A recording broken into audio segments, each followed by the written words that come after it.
서울에서 남쪽으로 약 200km, 인구 2만 명의 산골 마을에서 지금 이상한 일이 벌어지고 있습니다. 새끼손가락만한 노즐에서 수천 도의 화염이 터져 나오고 그 작은 불꽃이 35톤의 추력을 만들어 로켓을 우주로 밀어 올립니다. 이 엔진의 이름은 메탄 로켓 엔진. 지금까지 이 기술은 사실상 한 회사의 영역이었습니다. 바로 스페이스X. 그런데 최근 한국 정부가 재사용 로켓의 핵심 엔진 개발을 맡긴 기업, 놀랍게도 로켓 회사가 아닙니다. 폴란드에 K 전차를 수출하던 바로 그 기업, 현대로템입니다. 전차를 만들던 회사가 왜 로켓 엔진을 만들고 있을까? 그리고 더 놀라운 사실이 있습니다. 이 로켓 엔진이 만들어지는 곳은 한국의 우주기지가 아니라 전라북도 무주 첩첩산중의 산골짜기입니다. 왜 하필 산골짜기인가? 왜 전차 장인이 로켓을 택했는가? 그리고 무주와 새만금은 어떻게 하나의 거대한 회로로 연결되는가? 지금부터 그 전모를 살펴보겠습니다. 2026년 3월 초 전북도청 회의실에서 묵직한 문서 하나가 공개됐습니다. 현대로템이 전북특별자치도 무주군과 투자협약을 체결했습니다. 내용은 간명합니다. 무주 적상면 1원, 축구장 107개를 나란히 펼쳐놓은 크기의 부지에 3천억 원을 투입해 항공우주 종합생산기지를 건립하겠다는 것입니다. 이 기지에서 생산될 품목이 예사롭지 않습니다. 초음속 덕티드 램제트 추진기관, 이중모드 램제트, 그리고 우주발사체용 35톤급 메탄 엔진, KE 전차와 KTX를 제조하던 생산 라인이 이번엔 우주를 향한 추진 심장부를 만들어내겠다는 선언이었습니다. 방산업계 안에서 이 소식은 작은 충격파를 만들었습니다. 한국 방위산업 지형에는 오랫동안 고착된 구도가 있었기 때문입니다. 경남 창원은 함정과 포병 장비의 중심지이자 현대로템 주력 공장의 본거지, 경북 구미는 전자전과 유도무기의 핵심 거점, 어느 지도에도 전라북도라는 이름은 등장하지 않았습니다.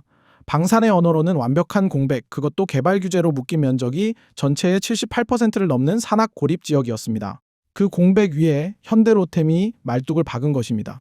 돌발적인 선택처럼 보이지만 내막을 들여다보면 맥락이 달라집니다. 현대로템의 전신은 1990년대 정주영 현대그룹 명예회장의 지시로 국내 기업 최초로 우주 발사체 사업에 뛰어든 현대전공이었습니다. 그때부터 쌓아온 메탄 엔진 연구 이력이 30년을 넘어섭니다. 전 세계가 이제야 메탄을 주목하는 시점에 이 기업은 수십 년 전부터 그 가능성을 내부에 품어온 셈입니다. 무주라는 지형 자체가 전략적 우위로 기능합니다. 우주발사체 엔진과 극초음속 추진기관 개발에는 세 가지 물리적 조건이 반드시 필요합니다. 첫째, 격리성입니다.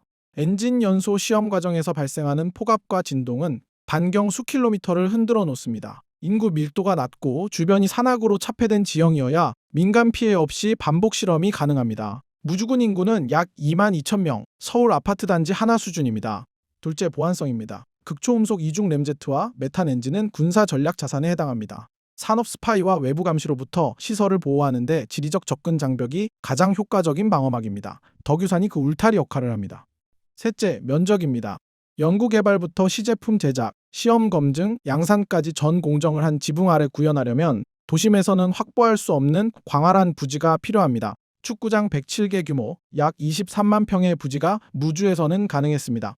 여기에 거리 조건이 더해집니다.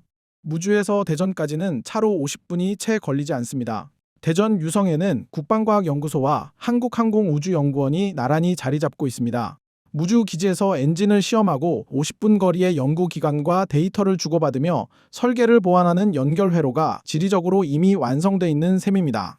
전북도 역시 이 기회를 놓치지 않았습니다. 무주 민간산업단지 일원을 기회발전특구로 지정하고 투자 유치 지원금까지 얹었습니다. 오지라는 약점이 제도적 인센티브를 끌어당긴 결과입니다. 그리고 새만금까지의 거리, 데이터 센터와 수소 플랜트와 로봇 공장이 동시에 자라나고 있다는 사실도 이 입지의 전략적 의미를 완성합니다. 2025년 10월 경기도 고양 킨텍스 전시장 한켠에 낯선 전시물이 놓였습니다. 이중모드 램제트의 실물 모형이었습니다. K 전차로 이름을 알린 기업이 ADX 방산 전시회에서 로켓 엔진을 공개한 순간이었습니다. 낯선 장면이었지만 우연은 아니었습니다. 현대로템은 1994년부터 메탄 엔진 개발에 착수했고 2006년에는 국내 최초로 메탄 엔진 연소 시험에 성공했습니다. 전차를 만들던 기술력으로 로켓 연료에 불을 붙인 것입니다. 이후에도 이 기술은 완전히 중단된 적이 없었습니다. 누리호 사업이 진행되는 동안 추진 시험 설비를 조용히 구축하며 명맥을 이어갔습니다. 주목받지 못한 채 30년을 축적한 기술이었습니다. 스페이스X가 재사용 발사체로 판도를 바꾸고 전 세계가 메탄을 차세대 연료의 표준으로 지목하자 그 오래된 기술이 비로소 빛을 발하기 시작했습니다. 그리고 결정적인 전환점이 찾아왔습니다. 국방기술진흥연구소가 발주한 재사용 발사체용 35톤급 메탄 엔진 개발 사업에서 현대로템 대한항공 컨소시엄이 수주에 성공했습니다. 업계의 예상을 벗어난 결과였습니다. 발사체 엔진 분야의 강자로 꼽히던 한화 에어로스페이스를 제치고 사업권을 확보한 것입니다. 사업 규모는 총 490억 원, 2030년까지 추진됩니다. 금액 자체가 크지는 않습니다. 하지만 이 수주가 갖는 의미는 숫자를 훨씬 넘어섭니다. 국가가 공식적으로 현대로템을 한국 재사용 발사체 기술의 총괄 주관사로 지정했다는 선언이었기 때문입니다. 선택은 거기서 멈추지 않았습니다. 같은 시기 국방과학연구소 주관의 한국형 장거리 공대공 유도무기 개발 과제에서 현대로템은 초음속 덕티드 램제트 추진기관 제작을 맡았습니다. 극초음속 비행체 하이코어 사업에서는 이중 램제트 엔진을 탑재해 시험 비행 목표치인 마하5를 넘어 마하6 달성에 성공하며 기술력을 실전으로 증명했습니다. 지상 전투 차량에서 출발해 초음속, 극초음속, 우주 발사체까지 속도의 영역을 수직으로 확장하는 전략적 선택이었습니다. 현대로템의 2025년 영업이익 전망치는 사상 최대 수준을 넘어섰고 수주 잔고도 처음으로 30조 원 시대를 열었습니다. 지상 무기 수출 호황이 쌓아준 자본과 자신감이 항공우주라는 새로운 무대로 전환되고 있었습니다.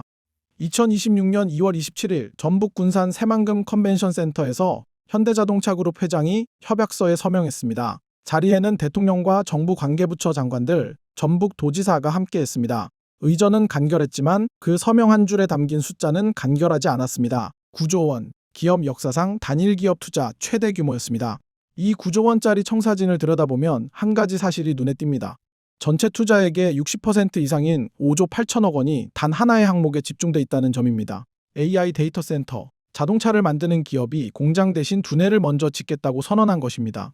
이 데이터 센터는 흔히 말하는 클라우드 서버 창고가 아닙니다. GPU 5만 장급 초대형 연산 설비를 갖춘 자율주행 차량과 휴머노이드 로봇에서 수집되는 방대한 현장 데이터를 실시간으로 학습시키기 위한 두뇌입니다. 현대차 그룹이 피지컬 AI라고 명명한 개념, 즉 디지털 화면 속이 아니라 실제 도로 위에서, 공장 바닥에서 스스로 판단하고 움직이는 기계를 만들기 위한 핵심 인프라입니다. 자율주행차가 주행 데이터를 전송하면 데이터 센터가 이를 학습하고 결과를 다시 차량에 올립니다. 로봇이 공장에서 부품을 잡다 실패한 데이터를 전송하면 AI가 자세를 수정하고 다시 동작을 구성합니다. 이 선순환 구조를 가동시킬 서버가 새만금 간척지 위에 세워질 예정입니다. 근육은 이미 있습니다. 보스턴 다이내믹스의 휴머노이드 아틀라스, 그리고 연간 단위 생산을 목표로 설계 중인 로봇 제조 클러스터. 그러나 근육만으로는 움직일 수 없습니다. 명령을 내릴 두뇌가 없으면 아무리 강한 로봇도 그저 크기만 한 철 구조물일 뿐입니다. 에너지 구조도 예사롭지 않습니다. 1조 원을 투입하는 200MW급 수전의 플랜트가 새만금의 태양광으로 생산한 전기를 받아 물을 분해해 수소를 생산합니다. 그 수소는 파이프를 통해 수소버스, 트램, 물류 차량으로 흘러 들어갑니다. 1조 3천억 원이 투입되는 기가와트급 태양광 발전이 데이터 센터와 수전의 설비 양쪽에 전력을 공급합니다. 이 모든 요소가 맞물려 작동하는 실증 공간이 새만금 수변도시 안에 조성되는 AI 수소시티입니다. 자율주행 교통, AI 물류, 수소 에너지가 실제 도시 단위로 작동하는 대규모 실험 공간입니다. 현대차 그룹은 여기서 축적한 데이터를 세계 각국 AI 도시 건설에 수출할 계획이라고 밝혔습니다. 착공은 2027년, 1단계 완공 목표는 2029년, 직간접 경제 효과는 16조 원, 고용 창출은 7만 명으로 추산됩니다. 전라북도 무주군 적상면, 그리고 서해안 새만금 간척지 두 지점 사이의 직선거리는 100km입니다. 이 두 지점이 하나의 회로로 연결되는 순간 한국 방산과 우주산업의 지형은 전혀 다른 모양을 갖게 됩니다. 무주에서 만들어질 것은 힘입니다. 마하5를 넘어 마하6의 벽을 깨는 극초음속 엔진, 그리고 재사용 우주 발사체를 대기권 너머로 밀어올리는 35톤급 메탄 엔진. 화염이 노즐을 벗어나는 순간 그 엔진은 단순한 쇳덩어리가 아닙니다. 적을 향해 날아가거나 위성을 궤도에 올리거나 두 가지를 현실로 만드는 추진력 그 자체입니다. 그 힘을 제어할 두뇌가 새만금에서 자랍니다. GPU 5만 장이 쏟아내는 연산 능력은 자율주행차와 휴머노이드 로봇을 위해 설계됐습니다. 그러나 정밀 유도무기의 궤적 계산, 위성 자세 제어, 발사체 귀환 경로 판단, 이것들의 기술적 토대는 피지컬 AI의 연산 구조와 다르지 않습니다. 방산과 우주와 AI가 같은 종류의 연산 문제 위에 서 있다는 사실, 이것이 무주와 새만금이 만들어낼 시너지의 본질입니다. 현대차 그룹이 그리는 최종 형태는 피지컬 AI 기업입니다. 땅 위를 달리는 전차, 하늘을 가르는 극초음속 미사일, 공장 바닥을 누비는 휴머노이드 로봇, 궤도를 도는 위성, 이 모든 것이 하나의 AI 두뇌와 연결되고 하나의 에너지 철학으로 작동하는 시스템입니다. 무주는 그 시스템의 심장이고 새만금은 그 심장을 뛰게 만드는 전류입니다. K방산 수주잔고가 100조 원을 돌파하고 현대로템이 18조 7,500억 원어치 계약을 쌓아둔 지금 이 두 거점의 완성은 단순한 공장 증설이 아닙니다. 전장의 논리, 우주의 논리, 에너지의 논리를 하나로 꿰는 산업 생태계의 탄생입니다. 텍사스주 남단 해안마을 보카치카 2016년 9월 이 외딴 모래사장에서 스페이스X가 차세대 로켓 엔진 랩터 개발을 본격화했습니다. 연료는 기존 로켓의 표준이던 등유가 아니었습니다. 지구에서도 화성에서도 조달할 수 있고 깨끗하게 연소되기 때문에 엔진을 회수해 재사용할 수 있는 연료, 메탄이었습니다. 그로부터 7년 뒤인 2023년 랩터는 3세대로 진화했습니다. 추력 200톤, 배관과 밸브가 복잡하게 얽혀있던 초기 버전에서 하나의 덩어리처럼 단순화된 외형으로 바뀌었습니다. 중량은 2톤에서 1.5톤으로 줄었고 제조 단가는 절반 가까이 낮아졌습니다. 기존 항공우주 기업들이 따라가지 못했다는 평가가 나올 만큼 우주 발사 시장의 무게중심이 통째로 이동했습니다. 메탄 엔진은 더 이상 실험실의 개념이 아니었습니다. 산업의 표준으로 자리를 굳히고 있었습니다. 바로 이 지점에서 현대로템의 궤적을 겹쳐볼 수 있습니다. 스페이스X가 2016년 랩터 개발에 본격 시동을 걸 때 현대로템은 이미 10년 전인 2006년에 메탄 엔진 연소 시험을 마친 상태였습니다. 기술의 씨앗은 이미 한국 땅에도 뿌려져 있었습니다.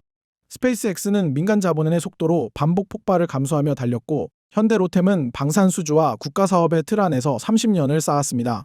경로는 달랐지만 두 기업이 도달하려는 목적지는 같습니다. 메탄으로 우주를 여는 것입니다. 현재 전 세계 위성 발사 시장에서 스페이스X의 점유율은 압도적입니다. 그 시장에 진입하려면 유사한 수준의 엔진 기술 없이는 협상 테이블에 앉을 자격조차 주어지지 않습니다. 부품을 납품하는 하청 구조에서 벗어나 발사체의 심장부를 직접 설계하고 제조하는 나라만이 그 자리에 앉을 자격을 증명할 수 있습니다. 현대로템 대한항공 컨소시엄의 490억 원 규모 수주는 그 자리를 향한 당당한 출발 선언입니다. 그림은 웅장합니다. 무주의 엔진, 새만금의 두뇌, 30년의 축적, 9조 원의 선언. 그러나 냉정하게 들여다보면 지금 이 시점에서 두 거점은 모두 협약서 위에 존재합니다. 첫 삽이 꽂힌 적이 없습니다. 현대로템의 무주기지는 2026년 MOU 체결 단계이고 새만금 AI 수소시티는 2027년 착공, 2019년 1단계 완공이 목표입니다. 설계도와 현실 사이에는 반드시 마찰이 개입합니다. 첫 번째 마찰은 인프라입니다. 무주 적상면은 인구 2만 2천 명의 산간 오지입니다. 반경 수십 킬로미터 안에 항공우주 전문 인력풀이 없습니다. 현대로템이 130명 신규 고용을 발표했지만 극초음속 엔진과 메탄 로켓을 다룰 수 있는 엔지니어는 전국 단위에서도 희소한 존재입니다. 연구소와 생산기지 사이의 인력 데이터 연계 체계가 얼마나 촘촘하게 설계되느냐가 이 프로젝트의 실질적인 속도를 결정할 것입니다. 두 번째 마찰은 일정입니다. 35톤급 메탄 엔진 개발 사업의 완료 기한은 2030년 10월, 무주기지의 단계적 투자는 2034년까지 이어집니다. 그 사이에 정책 우선순위가 바뀌거나 방산 수출 시장의 지형이 달라질 수 있습니다. 폴란드, 루마니아, 중동으로 이어지는 수출 계약의 지속성은 각국의 정치 일정과 국방 예산에 연동돼 있습니다. 세 번째 마찰은 기술 격차입니다. 현대로템은 전차와 철도 차량의 강자입니다. 30년의 메탄 엔진 축적이 있다 해도 우주 발사체용 엔진을 실제로 양산하는 것은 이번이 처음입니다. 2006년 연소시험과 2030년 양산 사이에는 인증, 내구성 검증, 반복 시험, 실패와 재설계 사이클이 빼곡하게 배열되어 있습니다. 새만금의 리스크도 다르지 않습니다. AI 데이터 센터를 채울 첨단 반도체의 공급망은 글로벌 기술 패권 경쟁과 맞물린 불확실성을 안고 있습니다. 대규모 그린 수소 생산의 경제성은 전 세계적으로 여전히 검증 중인 과제입니다. 오랜 기간 조성된 간척지라는 지반 조건 역시 대형 시설물 설치에 변수가 될 수 있습니다. 이러한 과제들은 이 프로젝트를 포기해야 할 이유가 아닙니다. 가야 할 길을 정확히 알아야 제대로 달릴 수 있다는 의미입니다. 무주의 불꽃과 새만금의 두뇌가 하나의 회로로 완성되려면 설계도 위의 숫자들이 하나씩 현실의 흙을 밟아야 합니다. 그 흙은 생각보다 단단하고 생각보다 울퉁불퉁합니다. 역사는 종종 가장 예상치 못한 곳에서 시작됩니다. 냉전의 잔재 속에서 인터넷이 탄생했고 자동차 부품 공장에서 항공기 엔진이 나왔습니다. 지금 폴란드 대평원을 달리는 전차를 조립하던 경기도 의왕의 공장에서 우주를 향한 메탄 불꽃의 설계도가 그려지고 있습니다. 이 흐름이 낯설게 느껴진다면 그것은 한국 산업의 가능성을 너무 좁게 그려왔기 때문일 수 있습니다. 이 이야기가 담고 있는 핵심은 하나입니다. 기술은 선언이 아니라 축적입니다. 현대로템이 1994년에 시작한 메탄 엔진 연구는 당장의 수익도 화려한 발표도 없는 작업이었습니다.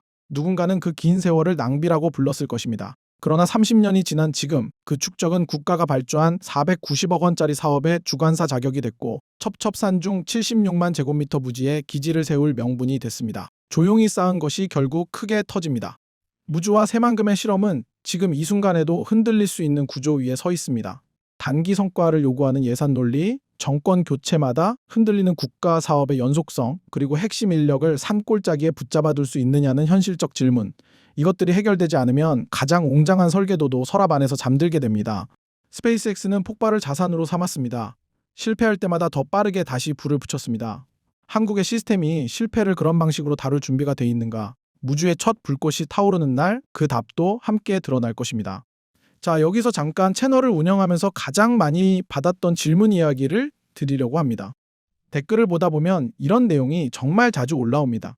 경제 용어도 잘 모르는데 저 같은 사람은 어디서부터 시작해야 할까요? 이 기업이 뭘로 돈을 버는지도 모르겠어요. 그런데 투자해도 되는 건가요? 이런 댓글들을 읽을 때마다 솔직히 마음이 좀 무거웠습니다.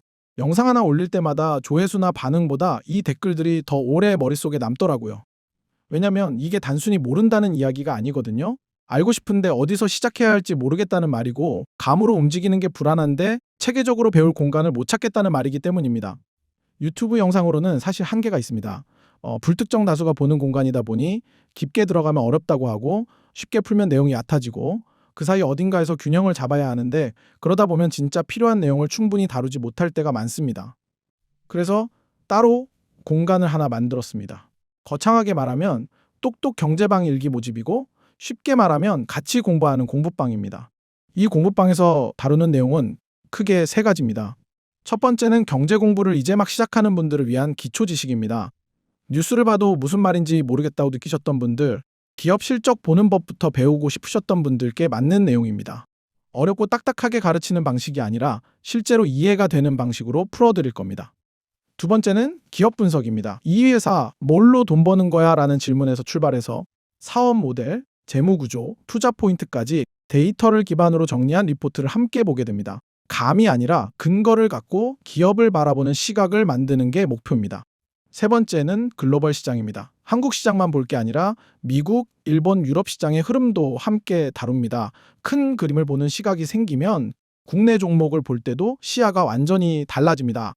그리고 이 공부방은 저 혼자 운영하는 게 아닙니다.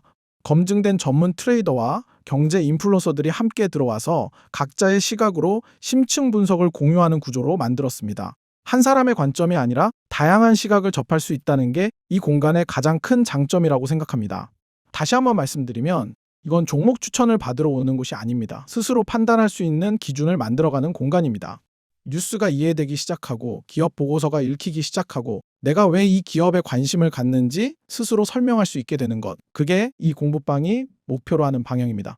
신청과 입장은 어디까지나 무료이기 때문에 관심 있으신 분들은 댓글로 신청이라고 댓글을 달아주시고 영상 하단 더보기란이나 고정 댓글에 있는 링크를 클릭하셔서 신청해 주시면 전화로 구독자 확인 후 바로 입장하실 수 있도록 하겠습니다. 전화는 왜 하는 거야? 라고 궁금해하실 분들을 위해 설명을 드리자면 공부방에 올려드리는 정보들은 사실 시중에서 비싼 돈을 내야만 받아보실 수 있는 자료들이라 간혹 순수한 공부 목적이 아니라 그 정보로 금전적 이득을 취하고자 하는 나쁜 사람들이 있어 그걸 방지하고자 하는 부분이니 전화를 꼭 받아주셔야 공부방에 들어오실 수 있다는 점 명심해 주시고요. 그럼 자신의 가치관 안에서 스스로 판단할 수 있는 안목을 다 같이 공부해 봅시다.